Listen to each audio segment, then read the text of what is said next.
get a lot of questions like about the titles of our modules, and this one was no exception. And so we didn't just say a modern Indian, we said a modern Indian. And to help us figure out why we why we put that question mark on the end, we have Nikki to sort of frame that a little bit for us. So why do you think we put that question mark there? I think it's really provocative, and it's a clever play on how Indigenous peoples are often imagined.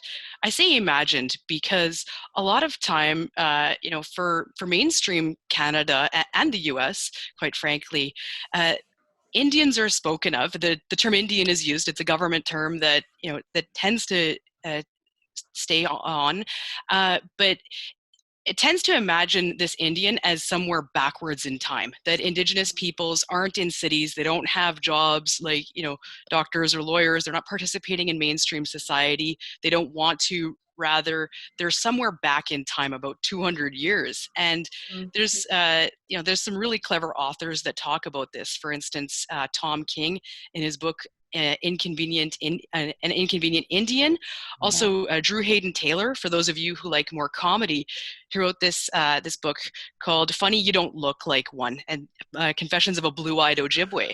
Because a lot of times, for the Canadian mainstream, they think about an Indian as backward in time, right? With buckskin and beads, there's flute music playing, out by the river, hunting and gathering, right? They have to have dark hair. I mean, even with Right. my own experiences, I've had people say, are you Icelandic? Are you Russian? Like, oh, you're native? I would never have guessed that, right? And then I think that this question starts to, this title unpacks why, right? What do we think of when we think of an Indian? And are we talking about these people as either damaged or somewhere way back in time? Mm-hmm.